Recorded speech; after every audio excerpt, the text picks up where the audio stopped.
Hanya Allah yang wajib disembah dan diharapkan ridhanya. Ia Maha Kaya, tidak memerlukan sesuatu. Maha terpuji atas nikmat yang telah dianugerahkan kepada para hambanya. Setiap nikmat yang dimiliki oleh manusia berasal dari sisinya. Dialah yang seharusnya dipuji dan disyukuri dalam segala hal. Di ayat lain Allah menegaskan miliknya lah apa yang ada di langit dan apa yang ada di bumi. Dan Allah benar-benar Maha Kaya, Maha terpuji. Al-Hajj 64. Sementara Syekh Abdurrahman bin Nasir As-Sa'di ketika menjelaskan maksud ayat surah Al-Fatir ayat 15 menulis bahwa Allah dalam ayat ini berbicara kepada manusia secara universal, memberitahukan keadaan mereka dan menjelaskan sifat dasar manusia, bahwa manusia itu membutuhkan Allah dalam berbagai aspek kehidupan sebagai berikut. Yang pertama, manusia membutuhkan Allah dalam penciptaan. Sekiranya Allah tidak berkehendak untuk menciptakan manusia, maka manusia tidak akan pernah ada dalam planet bumi ini. Yang kedua, manusia membutuhkan Allah dalam membekali diri mereka dengan berbagai daya, kekuatan, kemampuan, kecerdasan, emosi, dan spiritual, anggota tubuh dan panca indera. Sekiranya Allah tidak membekali manusia dengan berbagai daya, kecanggihan anatomi dan biologi manusia yang sempurna dan proporsional, maka manusia tidak akan pernah sanggup memikul tanggung jawab dan menjalankan kehidupan ini dengan baik. Ketiga, manusia membutuhkan Allah dalam menjamin tersedianya sumber-sumber makanan, rezeki, dan kenikmatan lahir batin. Sekiranya tidak ada karunia Allah, kebaikan dan kemudahannya kepada manusia dalam menjamin dan menyediakan sumber-sumber makanan, rezeki, dan kenikmatan lahir batin, maka manusia tidak akan pernah sanggup menjamin tersedianya sumber-sumber makanan bagi seluruh makhluk hidup. Yang keempat, manusia membutuhkan Allah dalam menolak berbagai bencana, menjauhkan diri dari berbagai hal yang tidak dikehendaki, serta meringankan berbagai beban hidup yang memberatkan punggung. Sekiranya Allah tidak menentukan mekanisme untuk meringankan beban hidup manusia dan menghilangkan penderitaan mereka, niscaya beban hidup dan penderitaan manusia tersebut tidak akan pernah berakhir. Yang kelima, manusia membutuhkan Allah dalam mendidik dan membanggakan dirinya dan mengembangkan dirinya dengan berbagai pendidikan dan pelatihan guna menyempurnakan kualitas hidup dan kehidupannya secara terus-menerus.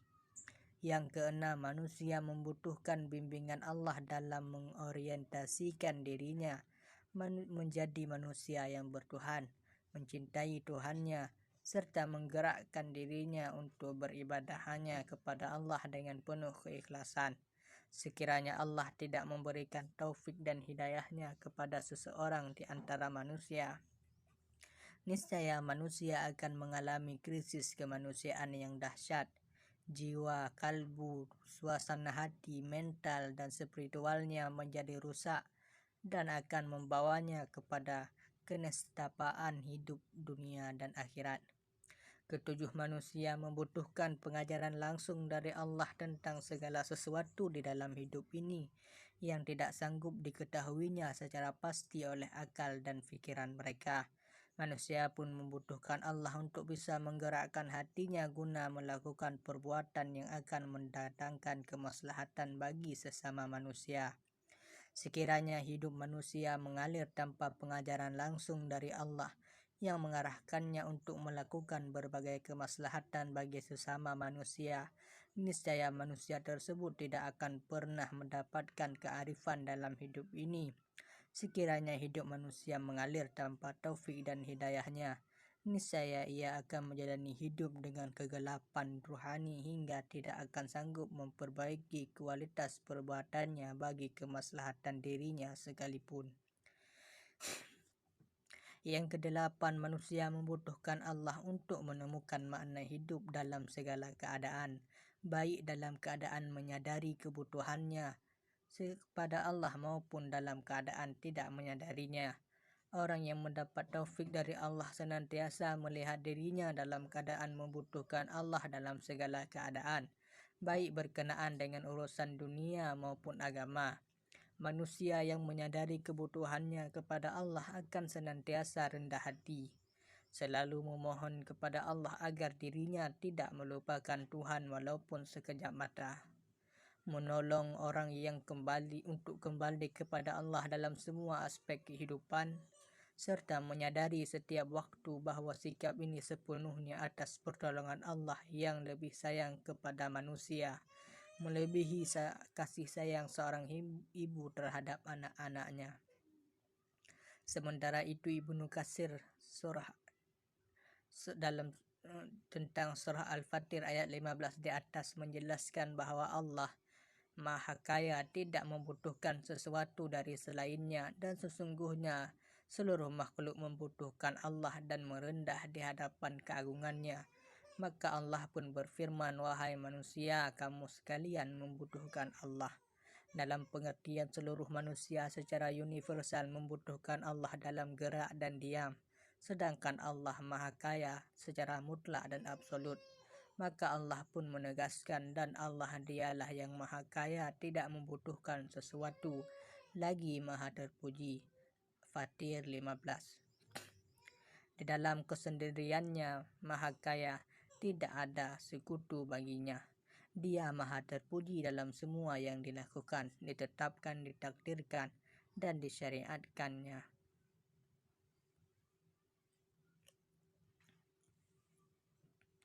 Melengkapi pandangan di atas, Ahmad Mustafa Al-Maraghi ketika menafsirkan surat Fatir ayat 15 di atas menyatakan, kamu sekalian wahai hamba-hamba Allah adalah orang yang butuh kepada pencipta kamu sekalian yang memberi rezeki kepada kamu sekalian.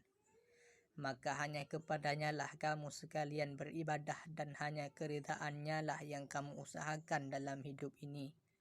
Dia Maha Kaya, tidak membutuhkan ibadah kalian. Dia Maha terpuji atas nikmat-nikmatnya. Semua kenikmatan yang dirasakan olehmu dan yang dirasakan oleh makhluk-makhluk selain kamu berasal dari Dia. Maka hanya untuk Allah segala puji dan segala rasa syukur dalam segala keadaan. Sementara itu Al-Qurtubi menjelaskan tafsir surat Fatir ayat 15 di atas yang berarti, wahai manusia, kamu sekalian membutuhkan Allah, menyatakan kamu adalah orang-orang yang membutuhkan Allah dalam memperjuangkan kelangsungan hidup kamu dalam segala keadaan. Menurut Ad-Damakhsyari, seorang ahli tata bahasa Arab Al-Quran, jika Anda bertanya mengapa Allah menggunakan istilah fuqara pada ayat di atas dalam bentuk definite makrifah dengan menggunakan kata sandang alif lam, maka jawabannya menurut pendapat kami, perkataan al-fuqara dimaksudkan bahawa Allah memperlihatkan kepada manusia kekhususan manusia, bahawa manusia itu sesungguhnya sangat membutuhkan Allah, meskipun makhluk-makhluk yang lain pun membutuhkan Allah, karena ada korelasi antara kebutuhan kepada Allah dengan keadaan manusia yang lemah. Makin lemah keadaan manusia, makin nyata kebutuhannya kepada Allah. Sementara Allah pun menyatakan bahawa manusia diciptakan dalam keadaan lemah, seperti terlihat pada ayat Al-Quran. Yuridullahu ayyukhaffifa ankum wa khuliqal insanu dha'ifa. Allah hendak memberikan keringanan kepadamu karena manusia diciptakan bersifat lemah. An-Nisa 28. Dari pandangan para mufassir di atas dapatlah dirumuskan sebuah gambaran tentang hakikat manusia. Menurut perspektif Al-Quran, manusia itu tidak akan pernah tampil dalam pentas kehidupan ini tanpa kehendak mutlak Allah untuk mewujudkannya. Manusia tidak akan pernah bisa lepas dari Allah karena Allah tidak mengkehendaki manusia menjadi makhluk otonom. Allah hadir, dekat dan terlibat sepenuhnya dalam kehidupan manusia sebagaimana ditegaskan di dalam penggalan ayat Al-Quran.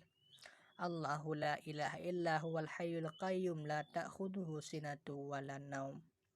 Allah tidak ada Tuhan selain Dia yang maha hidup, yang maha terus-menerus mengurus makhluknya.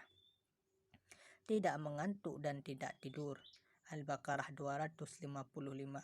Menurut Muhammad Ali As-Sabuni, Allah tidak pernah mengantuk dan tidak pernah tidur. Seperti disebutkan dalam hadis, Innallaha la yanamu wa la yanbaghi lahu ayyanama yarfa'ul qista wa yakhfiduhu. Rawahu Muslim an Abi Musa. Sungguh Allah tidak pernah tidur dan tidak layak tidur bagi Allah. Beliau meninggikan dan merendahkan timbangan amal perbuatan manusia. Hakikat ketergantungan manusia kepada Tuhan menurut Al-Quran dan konsep keterlibatan Tuhan dalam urusan manusia tergambar dalam firman-Nya. Yas'aluhu man fis samawati wal ard kullu yaumin huwa fi sya'nin. Apa yang di langit dan di bumi selalu meminta kepadanya setiap waktu dia dalam kesibukan. Ar-Rahman 29. Menurut Muhammad Ali As-Sabuni, surah Ar-Rahman 20-29 di atas menjelaskan bahwa semua makhluk secara universal yang berada di langit maupun di bumi membutuhkan Allah. Makhluk-makhluk itu memohon, mencari, meminta pertolongan dan rezeki kepada Allah, baik dengan bahasa yang terungkap secara lisanul maqal maupun dengan bahasa aksi lisanul hal.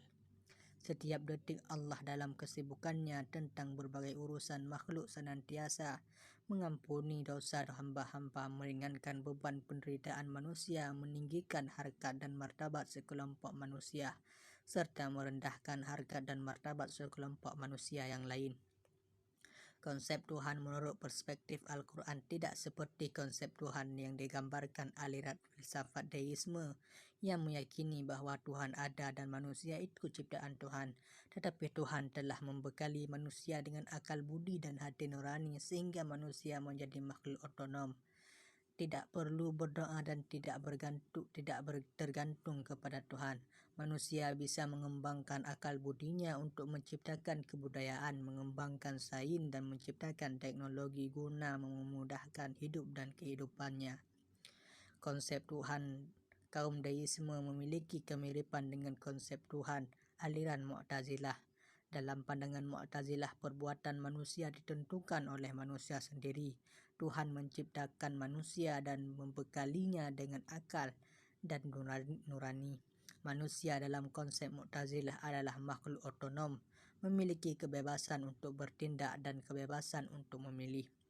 Pendapat para filosof tersebut merupakan hasil pemikiran spekulatif Tuhan mereka jauh, bersifat transendental, impersonal, tidak berhubungan dengan dunia dan kehidupan manusia. Tuhan mereka tertutup dari kehidupan dunia. Pendirian serupa ini jika ditimbang dengan konsep Tuhan di dalam Al-Quran, jelas tidak dapat diterima secara mutlak. Tuhan itu menurut Al-Quran mengetahui, mendengar, melihat, memelihara kehidupan ini. Dia menghidupkan dan mematikan manusia dan dia pula yang menyediakan sarana hidup ini. Ibnu Taimiyah menegaskan bahwa menurut Al-Quran, Tuhan terlibat dalam kehidupan manusia. Yang ketiga, menghidupkan budaya penghormatan terhadap nilai kemanusiaan. Penghormatan manusia terhadap nilai kemanusiaan sepanjang sejarah mengalami pasang surut. Al-Quran menyatakan bahwa Allah telah memuliakan anak cucu Adam seperti termaktub dalam firman-Nya, "Walaqad karramna bani Adama wa hamalnahum fil barri wal bahri wa razaqnahum minat thayyibat wa faddalnahum ala katsirin mimma khalaqna tafdila." Dan sungguh kami telah memuliakan anak cucu Adam dan kami angkut mereka di darat dan di laut dan kami beri mereka rezeki yang baik-baik dari yang baik-baik dan kami lebihkan mereka di atas banyak makhluk yang kami ciptakan dengan kelebihan yang sempurna. Al-Isra 70. Penggalan ayat di atas yang berbunyi walaqad karramna bani Adam, dan sungguh